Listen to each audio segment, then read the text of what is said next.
Come in, Ray. This is Jack Burton in the Pork Chop Express, and I'm talking to whoever's listening. Calling the War Council of Gallifrey.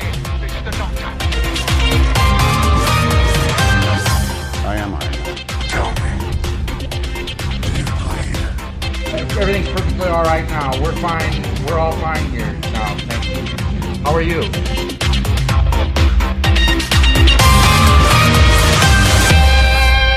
Hello and welcome to another episode of the Following the Nerd Show live. This is very exciting tonight because we're doing it on camera. Yay! Which is new. And of course, as always, I am Mark, your host, and with me is the one, the only, Saxon 07. Hello, sir. How are you? Hi, I'm good. Good. Fresh and well, you're looking. Boopity boop. You're all covered in rain. Look at you. I know, that's because it's wet outside. Yes, and we keep you outside. That's true, in a little box.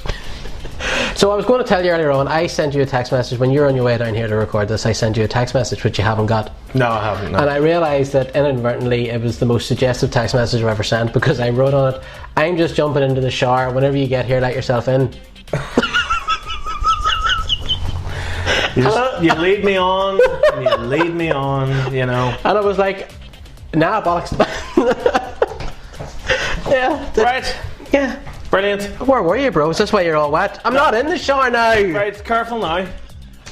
Anyway, this is a nerdy news show. Yes, it is. Top Yes, stories it is. stuff for people that follow us and follow the podcast. It's that, but on camera. Yes. So this is something we're going to try and do now as part of as the main podcast. Yeah, we're going to try and do that. Yeah. Like, obviously there'll be people still listening to this because it's still going out as a podcast. Yeah, on Spreaker and what's the one you posted on? SoundCloud. SoundCloud. It goes out on SoundCloud as well. Yeah, so you can get it there as well. Right, so this week we've got three big bits of news. There's a lot of sort of Fast and Furious news. We're going to be talking about Hobbs and Shaw. Mm-hmm. A lot of really cool images have leaked from the set of Ghostbusters 2020. Yes, they have, yeah. And You may have noticed. yes, and the precious. Yeah. Also, what was the other thing? Oh yes, the CW has been dropping amazing news about the upcoming They crossover. have been dropping nerd bombs left, right and centre like it's going out of fashion. It's really, really cool. They've got great news. So that's going to be our three big topics tonight. So, on that, let's talk about Hobbs and Shaw. Now, Let's do. this is, of course, the first spin-off from the Fast and Furious universe. Mm-hmm. It takes place after Fast and Furious 8, which was Fate of the Furious, I believe. The Fate of the Furious, yeah. And it focuses on Deckard Shaw and what's Hobbs' first name? I can't forget. I just Mr. remember. Yeah. And Hobbs. Rock Hobbs. Rock Hobbs. Who is, of course, Luke Hobbs. Luke Hobbs. Who is, of course, Dwayne Johnson, Jason Statham, and their characters that we've met in the Fast and Furious franchise. Indeed, they are. Hobbs is he's like a tough kind of DSA as an agent. Yeah, or something. like a big sort of beefcake, super serious policeman. Yeah, and Shaw is a disgraced British Secret Service kind of assassin kind of thingy character-y person. Okay. But the two of them hate each other in the movie and they've teamed up because there's a virus on the loose. Yeah, which is really weird because, like, weren't they sitting down to have a barbecue on a New York rooftop together at the end of the last movie? Yeah. But Fast and Furious. Fast and Furious. Yeah. Also, he murdered Han as well. Yes, we're going to talk about that later on. Okay. We have Han news. Han news. We have Han news. Happy days. Has he got a new job? No, yes. Has he got a Han job? Right, so... okay, right, Hobbs and Shaw, what do you think?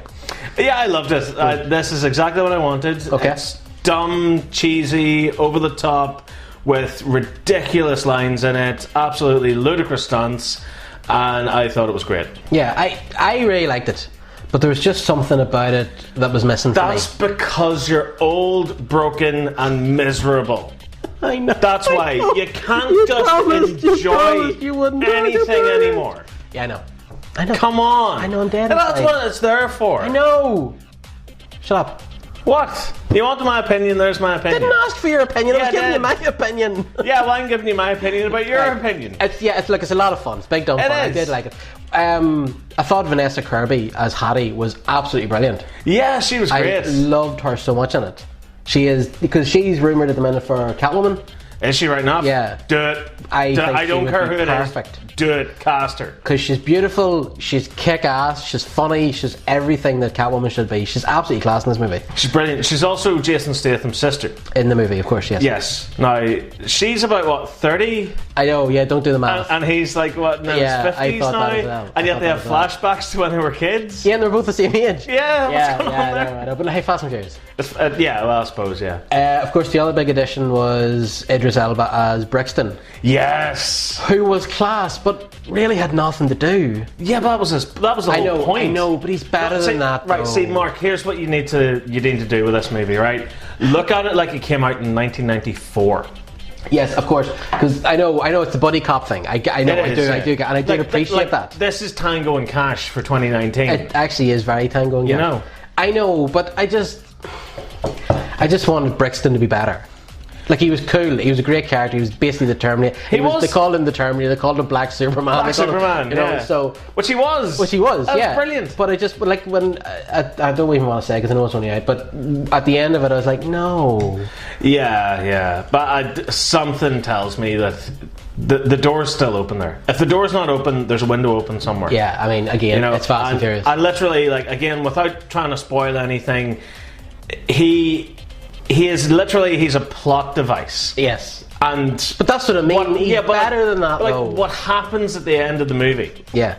That was the whole point. Yeah. Of how he's defeated without going into spoiler territory. I know, I do understand that. One of the unsung heroes of the movie was his motorbike.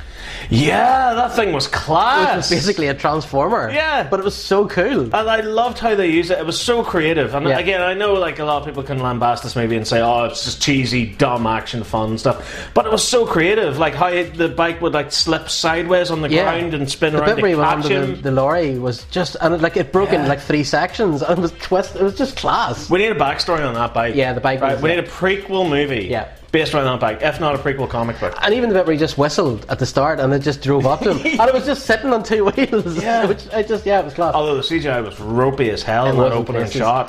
Yeah. Like, And do you know that bit where like the bike comes up and speeds up and then it gets to the point where like the wheel's right at the camera? Yeah. And you can see the moment where it goes from CGI to real life. I know. Okay, yeah, but it's 200 million it cost. I know. 200 million. And that was just to pay for The Rock's, what was it, his baby oil. Yeah. He okay. swims in a tank of it on a nightly basis. Now, there's 2 big cameos in the movie. There are, which surprised the hell out of me. Yeah. I did not see this coming. Which I enjoyed the hell out of. Oh, yeah. But do we talk about them? Spoilers. Okay, spoilers. We're gonna talk about this. Spoilers. So we meet Ryan Reynolds as Locke, who's like a CIA agent. I thought he was playing Deadpool. Yeah, because Ryan Reynolds always plays Deadpool. Pretty much, yeah. Even before he was Deadpool, he was playing Deadpool. And he was really funny in it. He was, yeah. Right, okay, so he was in it. We'll go with him first. And then Kevin Hart as Dinkley, Yeah. the Air Marshal. Who I did not recognise at all. What do you mean you didn't recognise him? I didn't know who it was. Are you serious? Yeah. Why? I don't know. I think it's because of, like, the last thing I saw him in was Jumanji. Okay. And I'd just seen the new Jumanji trailer. Right, and he okay. looks so different in this.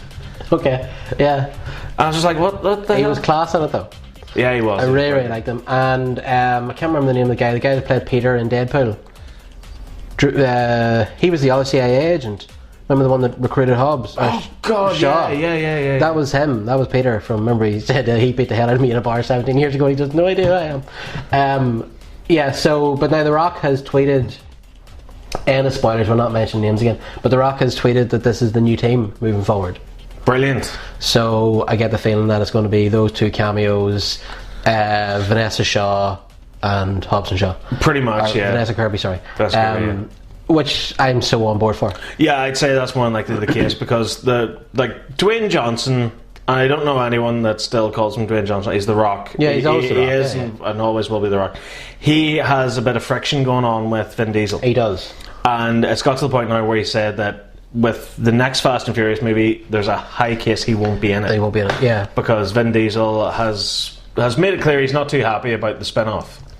he wants the Fast and Furious movies just to remain as the Fast and Furious movies. Yeah. He didn't want Hobbs and Shaw to exist.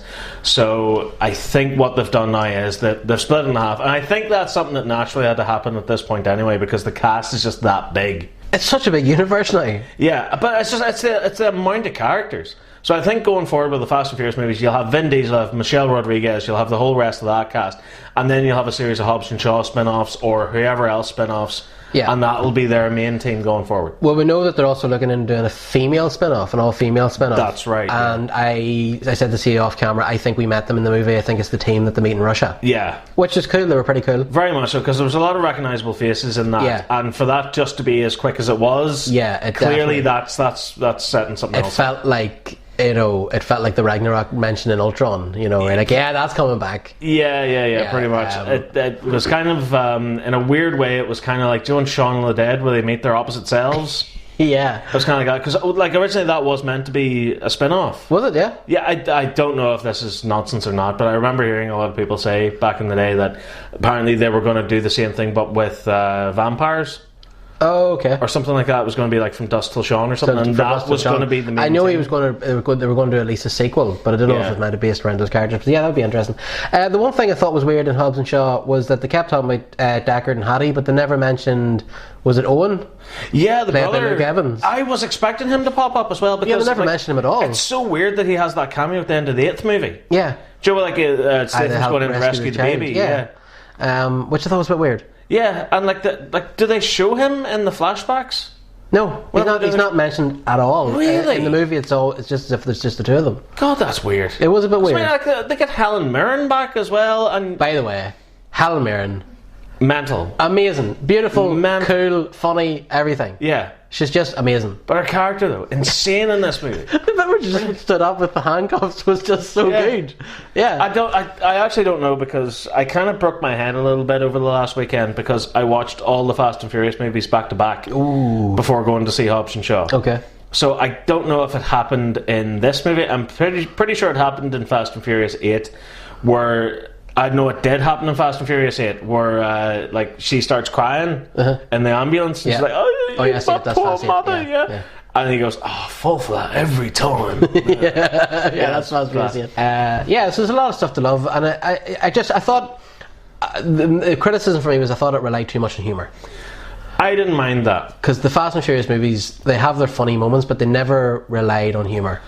No, but I think when you're dealing with larger than life characters, especially like Luke Hobbs, you gotta go for the humour element. Yeah, no, I do agree. I loved it. I enjoyed it. I actually saw it twice, and my kids liked it. My wife liked it, and she's a big Fast and Furious fan, like I am. But something was just lacking. I'm not quite sure what it was. It was family. And speaking of Helen Mirren, that leads us nicely into our next story. Charlize Theron and Helen Mirren are confirmed back for Fast and Furious 9. Yes, please. I Brilliant. absolutely loved both their characters. Obviously, we've talked about Helen Mirren's character. With Charlize Theron, I don't think I've seen her in anything that I've overly hated. Yeah. In the last couple of years, I mean, she was brilliant as Furiosa. Yeah. She was excellent as Cypher in Fast and Furious 8. It's great that she survived at the end of 8. Yeah. Where she does the little thing where she's like, "I'm the only one with the parachute, ha!" and jumps out the plane. Fantastic that they've got her back for 9. Yeah, no, she was a badass character in Fast 8, so it'll be cool to have her back in that. The one scene, and even watching it there over the last weekend in preparation for Hobbs and Shaw, is the bit where she puts the gun to her own head. Like, she gives the gun to Vin Diesel and puts it to her head and goes, "Go on, do it." Like, even though he knows that he's screwed because if he kills her, the team comes in and kills the baby. Brilliant, so chilling. Yeah, that doesn't belong in a Fast and Furious movie. What are you doing? Yeah, no, it was really, really good. Now we've got some other Fast and Furious movie news as well. But before we do, talking about Furiosa, George Miller, who made the Mad Max movies, has said that he firmly believes, now that Warner Brothers has got its head back together after the whole changing of hands and blah blah blah, that he believes they will be making more Mad Max movies, and he has a script for a Mad Max movie and a Furiosa movie. Yes, please. And he thinks they're both going to happen. Because that's all we heard after Fury Road came out, was the next one's called Furiosa. Yeah. Well, it looks like obviously they had a script sitting ready to go. Yeah, basically. So we're going to get it. I didn't actually know this, right? The Fast and Furious movies since Fast 3 have all been written by Chris Morgan. Okay. Including Hobbs and Shaw. Like, he is basically the guy writing Fast and Furious movies, which I didn't know. Okay. But he's been given a couple of interviews because obviously Hobbs and Shaw's out the window. Everybody's talking to him and asking about the future of the Fast and Furious franchise. The first thing he said was that he's not completely against taking them into space. Yes! Do it! Now, I had this brilliant idea, right? And I hope this happens.